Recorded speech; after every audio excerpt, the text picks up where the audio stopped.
کبھی کبھی تاریخ گولیوں سے نہیں لکھی جاتی، ایک آیت سے لکھی جاتی۔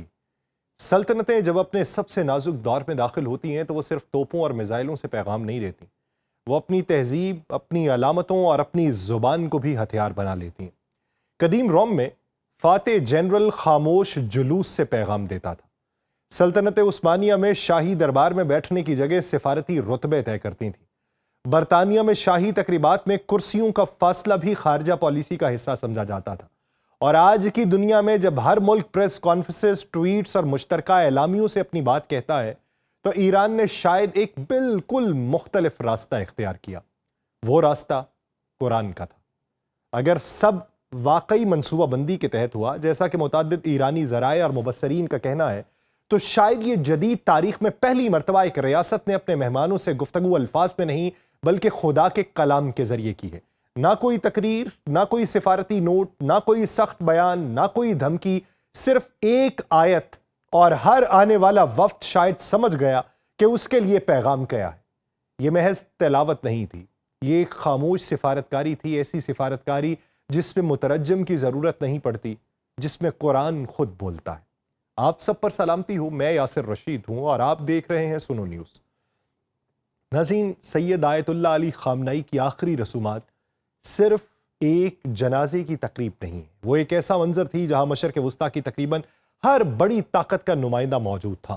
حماس، حزب اللہ، فلسطینی اسلامی جہاد، الحشد الشعبی، چین، پاکستان، سعودی عربیہ، ترکیہ، قطر، مصر اور کئی دوسرے ممالک کے وفود تہران پہنچ رہے تھے۔ دنیا کی نظریں تابوت پر تھیں، لیکن شاید اصل کہانی تابوت کے ارد گرد نہیں، مائکرو فون سے نکلنے والی ان آیات میں چھپی ہوئی تھیں جنہیں ہر وفد کی آمد سے پہلے پڑھا جا رہا تھا۔ تو سوال یہ پیدا ہوتا ہے کہ کیا یہ سب محض اتفاق تھا یا ہر آیت دانستہ طور پہ منتخب کی گئی تھی؟ ایرانی حکومت نے اس بارے میں کوئی سرکاری وضاحت نہیں دی، لیکن جن لوگوں نے پورا سلسلہ دیکھا ہے ان کے لیے یہ محض اتفاق ماننا آسان نہیں۔ اس کی ایک پہلی مثال، حماس کا جب وفد آیا، تلاوت ہوئی سورہ الاحزاب کی آیت نمبر 23 کی، جس کا ترجمہ یہ تھا کہ مومنوں میں کچھ ایسے لوگ ہیں جنہوں نے اللہ سے کیا ہوا اپنا وعدہ سچ کر دکھایا، ان میں سے کچھ اپنی ذمہ داری پوری کر چکے اور کچھ ابھی انتظار میں ہیں، مگر انہوں نے اپنے عہد میں کوئی تبدیلی نہیں کی۔ یہ وہ آیت ہے جو اسلامی دنیا میں شہادت، استقامت اور عہد کی علامت سمجھی جاتی ہے، اور شاید اس سے پیغام دیا گیا تھا اسماعیل ہنیہ کی شہادت کا، یحییٰ سنوار کی شہادت کا، محمد سنوار کی شہادت کا، اور وہ حماس کے رہنما جو شہید ہو چکے اور وہ جو ابھی باقی ہیں، ان کے لیے پیغام تھا۔ حماس کے لیے اس سے زیادہ موزوں پیغام شاید ممکن ہی نہیں تھا۔ پھر حزب اللہ کا وفد آیا۔ سورہ آل عمران کی آیات 139 اور 140 ان کے سامنے تلاوت کی گئی، جس کا ترجمہ یہ ہے کہ نہ کمزور پڑو، نہ غم کرو، اور اگر تم ایمان والے ہو تو تم ہی غالب رہو گے۔ اگر تمہیں زخم پہنچتا ہے تو مخالفین کو بھی ایسے ہی زخم پہنچ چکے ہیں۔ یہ دن ہم لوگوں کے درمیان بدلتے رہتے ہیں تاکہ اللہ ایمان والوں کو نمایاں کرے۔ لبنان میں اس وقت حالیہ جنگوں کے بعد شاید حزب اللہ کو اس سے زیادہ حوصلہ دینے والا پیغام ممکن نہیں تھا کہ وہ حزب اللہ جس کے خلاف اسرائیل نے وہاں پر بمباری کی، 10 لاکھ افراد وہاں سے بے گھر ہو گئے، ان کے بے شمار حصے کے اوپر وہ قابض ہو گئے، وہاں پر عمارتیں جو ہیں وہ منہدم ہو گئیں، اور جو MOU سائن ہوا اس کا پہلا نقطہ یہ تھا کہ اس فرنٹ کے اوپر جنگ بند کی جائے، تو ان کے لیے یہ پیغام دیا گیا۔ پھر اس کے بعد الحشد الشعبی عراق سے جو لوگ آئے ہوئے تھے، ان کے لیے سورہ البقرہ کی آیت 154 تلاوت کی گئی، جس کا ترجمہ یہ ہے کہ جو لوگ اللہ کی راہ میں قتل کیے جائیں انہیں مردہ نہ کہو، وہ زندہ ہیں لیکن تم شعور نہیں رکھتے۔ اور یہ آیت عراق کے ان جنگجوؤں کے لیے پڑھی گئی جنہوں نے داعش کے خلاف ہزاروں جانیں قربان کی۔ پاکستان کا وفد، ان کے لیے سورہ الاسراء کی آیت 80 پڑھی گئی، جس کا ترجمہ یہ ہے کہ اے میرے رب، مجھے جہاں داخل کر سچائی کے ساتھ داخل کر، جہاں سے نکال سچائی کے ساتھ نکال، اور اپنی طرف سے ایسی قوت عطا فرما جو میری مددگار ہو۔ یہ انتخاب بہت سے مبصرین کے نزدیک خاص اہمیت رکھتا ہے، کیونکہ حالیہ مہینوں میں پاکستان صرف ایک پڑوسی ملک نہیں بلکہ ایران اور امریکہ کے درمیان رابطوں میں بھی اس کا نام سامنے آتا رہا، اور پہلا جو غیر ملکی دورہ اس جنگ کے بعد ایران کے سربراہ نے کیا وہ پاکستان کا کیا۔ تو یہ دعا طاقت کے ساتھ ساتھ صداقت اور نصرت کی دعا دعا بھی تھی۔ پھر چائنا کا وفد تھا جس کے سامنے سورہ آل عمران کی آیت 126 تلاوت کی گئی، جس کا ترجمہ یہ ہے کہ اللہ کی مدد صرف تمہارے دلوں کے اطمینان کے لیے ہوتی ہے، اصل مدد صرف اللہ کی طرف سے ہے جو زبردست حکمت والا ہے۔ چین اس وقت ایک عالمی طاقت ہے، ایران اسے شاید یہ بھی یاد دلانا چاہتا ہے کہ اصل طاقت صرف عسکری یا معاشی نہیں ہوتی، اس کے ساتھ ساتھ جو طاقت ہوتی ہے وہ غیبی بھی ہوتی ہے۔